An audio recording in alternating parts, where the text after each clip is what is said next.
महाभारत एक महाकाव्य है और इसमें बहुत सारी कहानी और कथाओं का संग्रह है। इसी क्रम में आज के प्रसंग में हम जानेंगे कि पांडवों की मृत्यु कैसे हुई तथा उनकी मृत्यु के पहले कौन कौन सी घटनाएं घटी और उनकी स्वर्ग की यात्रा में उनके साथ क्या हुआ। महाभारत पांडवों की जीत और कौरवों की हार या मृत्यु के साथ समाप्त नहीं हुआ। इस महाकाव्य में पांडवों की मृत्यु शामिल है, जो अपने चचेरे भाइयों के खिलाफ 18 दिवसीय युद्ध जीतने के बावजूद खुशहाल जीवन जीने में असफल रहे। सांस्कृतिक रूप से समृद्ध इस महाकाव्य के अंत से सीखने के लिए बहुत कुछ है। भगवान कृष्ण पांडवों के साथ युद्ध जीतने के लिए जीवित रहे, लेकिन एक मां के श्राप से बच नहीं पाए, जिसने युद्ध के मैदान में अपने सभी 100 पुत्रों को खो दिया था। गांधारी की वेदना की आग में कृष्ण और पूरा यादव कुल जल गया। कालक्रम में भगवान कृष्ण ने अपने अलौकिक शरीर का त्याग कर दिया था। श्री कृष्ण के देहांत के उपरांत पांडवों का मन भी विचलित रहने लगा। कृष्ण की मृत्यु अंत नहीं थी, ये वास्तव में अंत की शुरुआत थी। कृष्ण की मृत्यु अर्जुन के लिए एक बड़ा झटका थी। उसके पास वह सब कुछ होने के बावजूद जो उसने कभी नहीं चाहा था, अब उसकी जीवन में रुचि खत्म हो गई थी। उनकी परेशान मन स्थिति उन्हें ऋषि व्यास के पास लेकर आई। महर्षि ने पांडवों से कहा कि तुम लोगों ने अपना कर्तव्य पूर्ण कर लिया है, अतः अब तुम्हारे परलोक गमन का समय आ गया है और यही तुम्हारे लिए श्रेष्ठ भी है। महर्षि वेदव्यास की बात मानकर द्रौपदी सहित पांडवों ने राजपाट त्याग कर परलोक जाने का निश्चय किया। युधिष्ठिर ने युयुत्सु को बुलाकर उसे संपूर्ण राज्य की देखभाल का भार सौंप दिया और परीक्षित का राज्याभिषेक कर दिया। सभी चाहते थे कि वे सशरीर स्वर्ग पहुंचे। यात्रा के दौरान जब पांडव बद्रीनाथ पहुंचे और वहां से आगे बढ़े तो सरस्वती नदी के उद्गम स्थल पर नदी को पार करना द्रौपदी के लिए कष्टकर हो गया था। ऐसे समय में भीम ने एक बड़ा सा चट्टान उठाकर नदी के बीच में डाल दिया। द्रौपदी ने इस चट्टान पर चलकर सरस्वती नदी को पार किया था। कहते हैं कि माणा गांव में सरस्वती के उद्गम पर आज भी इस चट्टान को देखा जा सकता है। इसे वर्तमान में भीम पुल कहा जाता है। हालांकि महाभारत की कथा के अनुसार पांचों पांडव, द्रौपदी तथा एक कुत्ता आगे चलने लगे। इस यात्रा में चलते हुए सभी बहुत थक जाते हैं, लेकिन फिर भी ये अपनी यात्रा चालू रखते हैं। चलते चलते रास्ते में द्रौपदी गिर जाती है और वो अपना प्राण त्याग देती है। इस पर भीम युधिष्ठिर से इसका कारण पूछते हैं। क्यों आखिर अपनी यात्रा पूर्ण करने से पूर्व ही द्रौपदी ने अपने प्राण त्याग दिए? इस पर युधिष्ठिर बोलते हैं, द्रौपदी हम सबकी पत्नी होने के बावजूद केवल अर्जुन से अत्यधिक प्रेम करती थी। इसी कारण से उसके साथ ऐसा हुआ। इसी क्रम में थोड़ा और आगे बढ़ने के बाद सहदेव भी भूमि पर गिर जाते हैं और अपने प्राण त्याग देते हैं। पुनः भीम युधिष्ठिर से वही प्रश्न पूछते हैं। इस पर युधिष्ठिर बोलते हैं, सहदेव बहुत बुद्धिमान व्यक्ति था और उसे अपनी बुद्धि, तर्क, कौशल पर बहुत अभिमान था और इस यात्रा में वही अभिमान बाधक बना और उसने अपनी यात्रा पूरी नहीं की और मध्य मार्ग में ही गिरकर अपने प्राणों का त्याग कर दिया। आगे चलते हुए नकुल के साथ भी यही हुआ। वो भी चलते चलते भूमि पर गिर पड़े और अपने प्राण त्याग दिए।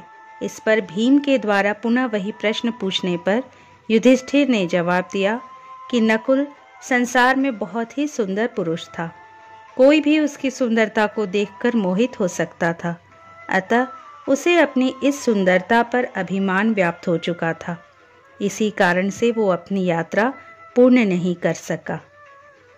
कुछ और आगे चलते हुए अर्जुन भी बीच यात्रा में ही भूमि पर गिर गए और अपने प्राणों का त्याग कर दिया और इस पर युधिष्ठिर ने बताया, अर्जुन की धनुर्विद्या सभी जानों में श्रेष्ठ थी। ईश्वर का सानिध्य होने के उपरांत भी इसने अपने अभिमान का त्याग नहीं किया, इसलिए यह अपनी यात्रा पूरी नहीं कर पाया और भूमि पर गिरकर अपने प्राणों का त्याग कर दिया। और इसी क्रम में अंत में भीम भी जमीन पर गिर गया और उसने अपने गिरने का कारण भी युधिष्ठिर से पूछा।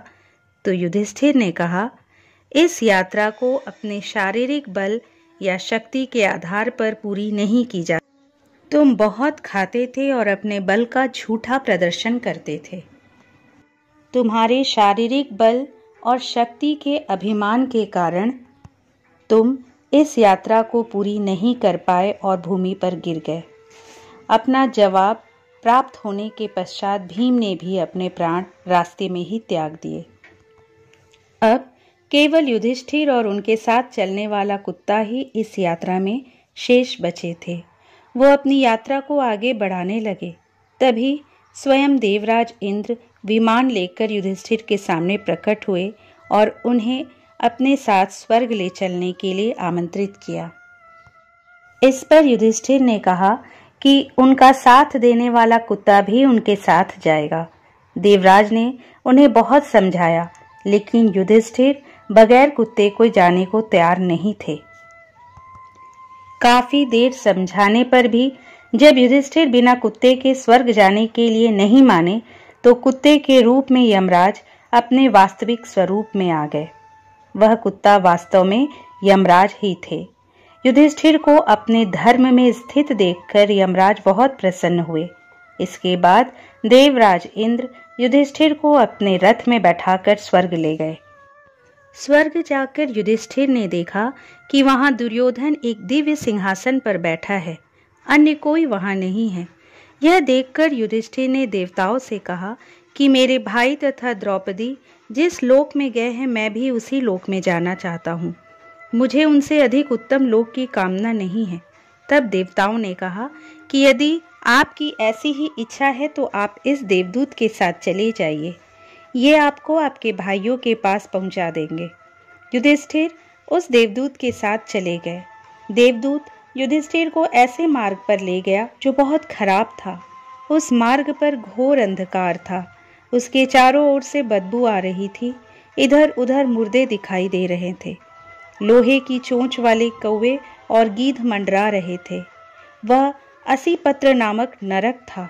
वहां की दुर्गंध से तंग आकर युधिष्ठिर ने देवदूत से पूछा कि हमें इस मार्ग पर और कितनी दूर चलना है और मेरे भाई कहाँ हैं? युधिष्ठिर की बात सुनकर देवदूत बोला कि देवताओं ने कहा था कि जब आप थक जाएं तो आपको लौटा लाओ। यदि आप थक गए हैं तो हम पुनः लौट चलते हैं। युधिष्ठिर ने ऐसा ही करने का निश्चय किया। जब युधिष्ठिर वापस लौटने लगा तो उन्हें दुखी लोगों की आवाज सुनाई दी। वे युधिष्ठिर से कुछ देर वहीं रुकने के लिए कह रहे थे। युधिष्ठिर ने जब उनसे उनका परिचय पूछा तो उन्होंने कर्ण, भीम, अर्जुन, नकुल, सहदेव व द्रौपदी के रूप में अपना परिचय कराया। तब युधिष्ठिर ने उस देवदूत से कहा कि तुम पुनः देवताओं के पास लौट जाओ। मेरे यहाँ रहने से यदि मेरे भाइयों को सुख मिलता है तो मैं इस दुर्गम स्थान पर ही रहूंगा। देवदूत ने यह बात जाकर देवराज इंद्र को बता दी। युधिष्ठिर को उस स्थान पर अभी कुछ ही समय बीता था कि सभी देवता वहां आ गए। देवताओं के आते ही वहां सुगंधित हवा चलने लगी। मार्ग पर प्रकाश छा गया। तब देवराज इंद्र ने युधिष्ठिर को बताया कि तुमने अश्वत्थामा के मरने की बात कहकर छल से द्रोणाचार्य को उनके पुत्र की मृत्यु का विश्वास दिलाया था। इसी के परिणाम स्वरूप तुम्हें भी छल से ही कुछ देर नरक के दर्शन पड़े। अब तुम मेरे साथ स्वर्ग चलो। वहां तुम्हारे भाई व अन्य वीर पहले ही पहुंच गए हैं। देवराज इंद्र के कहने पर युधिष्ठिर ने देव नदी गंगा में स्नान किया। स्नान करते ही उन्होंने मानव शरीर का त्याग करके दिव्य शरीर धारण कर लिया।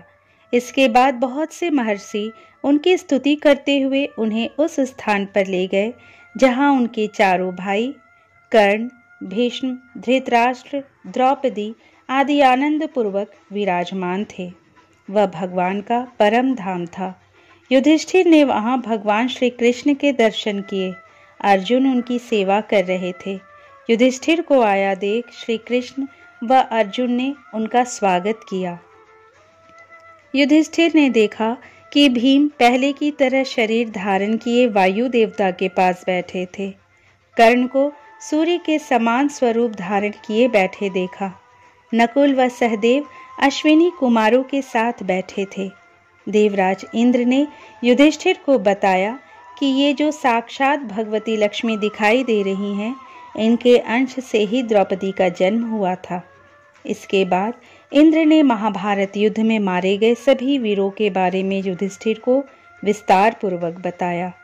इस प्रकार युधिष्ठिर अपने भाइयों व अन्य संबंधियों को वहां देखकर बहुत प्रसन्न हुए। दोस्तों, उम्मीद है ये वीडियो आपको अच्छी लगी होगी। यदि ये वीडियो आपको पसंद आई हो तो प्लीज़ इसे लाइक कर लीजिए, अपने जानने वालों में इसे शेयर कर लीजिए। और हाँ, अब तक अगर आपने इस चैनल को सब्सक्राइब नहीं किया है तो प्लीज़ इसे सब्सक्राइब कर लीजिए। अगली बार एक नए वीडियो के साथ आपसे फिर मिलूंगी। जय श्री कृष्णा।